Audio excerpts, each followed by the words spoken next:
Subscribe কৰক মোৰ channel student help centre আৰু কাষতে থকা বেল আইকনটো দবাই দিয়ক নতুন নতুন ভিডিঅ'ৰ নটিফিকেশ্যনবিলাক পাই থাকিবলৈ। আজিৰ এইটো ভিডিঅ'ত আমি আলোচনা কৰিম দশমমান শ্ৰেণী অনুশীলনী 1.1ৰ 1 নম্বৰ প্ৰশ্ন উত্তৰটো। তোমালোকে যদি কিতাপখন উলিয়ালে অসুবিধা হ'ব, মই কিতাপখন উলিয়াই ল'বলৈ আহ্বান জনাম। কিতাপখন মই দেখাই নিদিওঁ, কিতাপখন মই পঢ়ি লওঁ। 1 নম্বৰ প্ৰশ্নটো তোমালোকে উলিয়াই ল'বা। প্ৰতিটো সংখ্যাকে ইয়াৰ মৌলিক উৎপাদকবোৰৰ গুণফল হিচাপে প্ৰকাশ কৰা। ইয়াৰে প্ৰথম প্ৰশ্নটো আছে কি, 1 নম্বৰটো আছে 140। এতিয়া প্ৰতিটো সংখ্যাকে ইয়াৰ মৌলিক উৎপাদকবোৰৰ গুণফল হিচাপে প্ৰকাশ কৰিবলৈ দিছে। তোমালোকে গুণফল হিচাপে প্ৰকাশ কৰা মানে কি, লং প্ৰচেছত যিটো হৰণ কৰা হয় সেইটোকে আমি পূৰণ দি পেলাই পাতি দিলেই হ'ল। ছাপ'জ মই এটা বুজাই দিছোঁ, ধৰি লোৱা তোমালোকৰ এইটোৱে গুণফল উৎপাদকবোৰৰ গুণফল হিচাপে প্ৰকাশ কৰে। এইটো ধৰি লোৱা মই এটা ছাপ'জ দেখাই দিছোঁ। ইয়াতে কি হয়, মই জুম কৰি লওঁ তেতিয়া চেষ্টা হয়।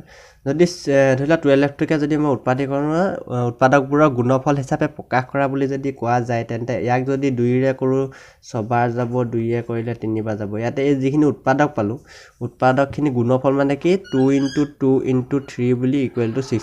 এনেকৈ দেখাই দিয়া যিটো প্ৰচেছ সেইটোকে কি বুলি ক'ব,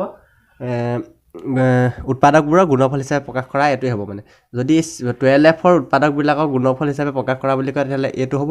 তেতিয়া আমি ইয়াত 140 আছে ন, 140টো আছে, আমি এইটোকে কি কৰিম, গুণফল হিচাপে প্ৰকাশ কৰি দেখাব কৈছে, সেইটোকে কৰি দেখাই দিলে হ'ল। চ' মই এইটো আগবাঢ়িম কৰিবলৈ, সমাধান লিখিম।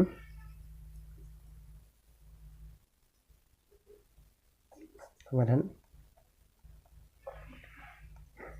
এতিয়া এইটোতে কি হ'ব, আমি প্ৰথমতে 140টোক আমি উৎপাদীকৰণ পদ্ধতিৰে উৎপাদকবিলাক উলিয়াব লাগিব, আৰু উৎপাদকবিলাক ওলোৱাৰ পিছত সেইখিনিক পূৰণ কৰি দিলে সেইখিনি উৎপাদীকৰণ পদ্ধতিৰে গুণফল হিচাপে প্ৰকাশ কৰাক বুজাব। এতিয়া আমি চালোঁ এককৰ ঘৰত কি আছে, 0 আছে, তেনেহ'লে এইটোক আমি 5ৰে কৰিব পাৰোঁ, 2ৰে কৰিব পাৰোঁ। সহজভাৱে আমি 2ৰে কৰিম, 2ৰে কৰিলে 7 বাৰ যাব, 0টো নামি আহিলে 2 × 140।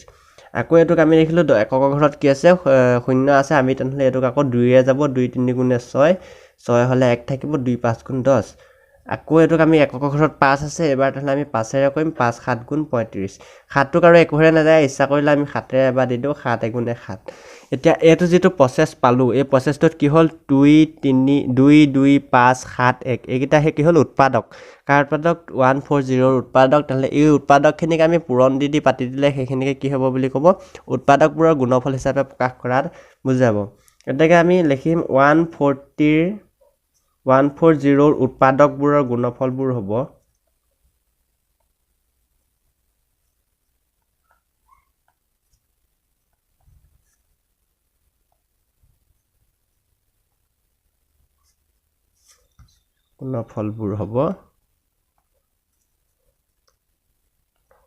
কিমান হ'ব, যিখিনি উৎপাদক পাওঁ আমি সেইখিনি কি কৰিব লাগিব, পূৰণ কৰি পাতি দিলেই হ'ল। 2 × 2 × 5 × 7 × 1 হয়নে। এইটোকে তেনেহ'লে কি কৰিব, মই এবাৰ জুম কৰি যদি দেখাই দিবলৈ চেষ্টা কৰোঁ তোমালোকে লিখি ল'বা, ভিডিঅ'টো পাছ কৰি পেলাই লিখি ল'বা, এবাৰ মই সুবিধা দিম, লিখি ল'বা। যদি কি হয়, এইটো 140 উৎপাদকবোৰৰ যিটো আমি উৎপাদীকৰণ পদ্ধতিৰে যিখিনি উৎপাদক পালোঁ 140, সেইখিনি কি হ'ব, পূৰণ দি পাতি দিলে সেইটোকে গুণফল। গুণফল মানে কি, পূৰণ কৰা এটাকে উৎপাদকবোৰৰ গুণফল মানে উৎপাদকবিলাকক পূৰণ কৰি যিটো দেখুওৱা যায় সেইটোকে 140। যদি আমি এইখিনি কৰি চাওঁ তেনেহ'লে এইখিনি কিন্তু = 140 আমি পাম, নিশ্চয় পাম। 2 × 2 = 4, 4 × 5 = 20, 7 × 20 = 140, × 1 140 × 1 140। আপোনালোকে যদি চাই সেইখিনি নিশ্চয় বুজি পাইছে। তেনেদৰে আৰু এটা আছে, মই আৰু এটা কৰি দিবলৈ চেষ্টা কৰিম কিতাপৰ পৰা। 2 নম্বৰটো কৰি দিবলৈ চেষ্টা কৰিম। 2 নম্বৰটো যদি কিতাপত তোমালোকে চোৱা সুবিধা হ'ব, 156 আছে। এইটো একেদৰে আমি 156 পাতি ল'লোঁ, উৎপাদীকৰণ পদ্ধতিৰে কৰিবলৈ পাতি ল'লোঁ। আমি তাৰপিছত নেক্সট টাইম কি কৰিম, একৰ ঘৰৰ সংখ্যাটো চাম। একৰ ঘৰৰ সংখ্যাটো কি আছে, 6 আছে। তেনেহ'লে ইয়াক 3য়ে যাব আৰু কিহে যাব, 2য়ে যাব হয়নে। তেনেহ'লে 2য়ে দিলোঁ, 2য়ে দিলে কি হ'ব, 2 × 7 = 14 বাৰ গ'ল, 1 থাকিলে 16 হ'ল, 2 × 8 = 16 78। আকৌ দেখিলোঁ একক ঘৰত 8 আছে, তেনেহ'লে 2য়ে যাব, 2য়ে কৰিলে 2 × 3 = 6, 1 18 হ'ল, 2 × 9 = 18 হয়নে। এনেদৰে আমি কৰি গৈ থাকিলে হ'ল। 3 × 39, এতিয়া আমি 3য়ে কৰিম, 3 এবাৰ গ'ল, 13 বাৰ গ'ল হয়নে, 3 বাৰ গ'ল। 3 39 হ'ল এতিয়া এইটোক আমি যদি 13টোক আকৌ কৰিব নহ'লে কি হয় 13 কৰিব পাৰোঁ এবাৰ যাব তেতিয়াহ'লে এইটো প্ৰচেছত যেনেকৈ আগৰটো প্ৰশ্ন উত্তৰ বুজাইছিলোঁ তেনেদৰে একেদৰে কি লিখিম আমি 156ৰ উৎপাদকবোৰৰ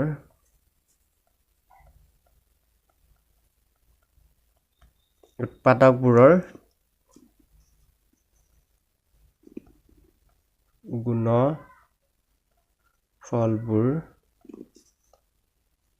হ'ব কি হ'ব আমি এইটো পাতি দিলে হ'ল যিখিনি পাইছিলোঁ যেনেকৈ আমি ইয়াত কি পাইছিলোঁ 2 2 3 13 আমি এইটোতো তেনেকৈ পাতি দিলে হ'ল 2 × 2 × 13 × 3 এইখিনি আগা পিছা হ'লে একো কথা নাই মুঠতে পাতি দিলেই হ'ল বস্তুখিনি যেনেকৈ আমি এইটো কৰি চালে কিন্তু ওলাই যাব 2 2 4 3 4 12 12 156 এতিয়া এইখিনি হ'ল তোমালোকৰ অংককেইটা মই এবাৰ সুবিধা দিম দুইটাকে পাছ কৰি লিখি ল'বলৈ যদি তোমালোকে ক্লাছ লৈ আছা তেনেহ'লে নিশ্চয় লিখি ল'বা তোমালোকৰ সুবিধা হ'ব যদি নোৱাৰা আৰু পঢ়াখিনিৰ কাৰণে সুখবৰে ভালে কথা তোমালোকে নিশ্চয়খিনি পাৰিব লাগে প্ৰথম চেপ্টাৰৰ প্ৰথম অংক তেতিয়া মই দুটা কৰি দেখালোঁ এইটো ভিডিঅ'ত আৰু যদি কিবা কৰি দিবলগীয়া আছে ইয়াত 5টা আছে মুঠতে 3 নম্বৰ 4 নম্বৰ 5 নম্বৰ এইকেইটা মই কৰি দিয়া নাই যদি কৰি দিবলৈ লাগে তেন্তে মোক হোৱাটছএপত কৰিলেও হ'ব বা মোক ফেচবুক পেজত জনালেও হ'ব ষ্টুডেণ্ট হেল্থ চেণ্টাৰ 61 বুলি আছোঁ ইনষ্টাগ্ৰামত জনালেও হ'ব ষ্টুডেণ্ট হেল্থ চেণ্টাৰ বুলি আছোঁ মোৰ ইউটিউবত জনালে হ'ব টুইটাৰত জনালেও হ'ব বা ইউটিউবৰ মোক ইনবক্স কৰিলেও হ'ব মই কৰি দিবলৈ চেষ্টা কৰিম তেতিয়ালৈকে পঢ়ি থাকে আৰু অংকটো যদি বুজি পাইছা তেনেহ'লে কমেণ্ট কৰা বুজি পাইছোঁ বুলি আই গট ইট বুলি বা যদি নাই পোৱা তেনেহ'লে এগেইন বুলি মেছেজ এটা কৰি দিলে হ'ব মই আকৌ কৰি দিবলৈ চেষ্টা কৰিম আজিলৈ ইমানেই ধন্যবাদ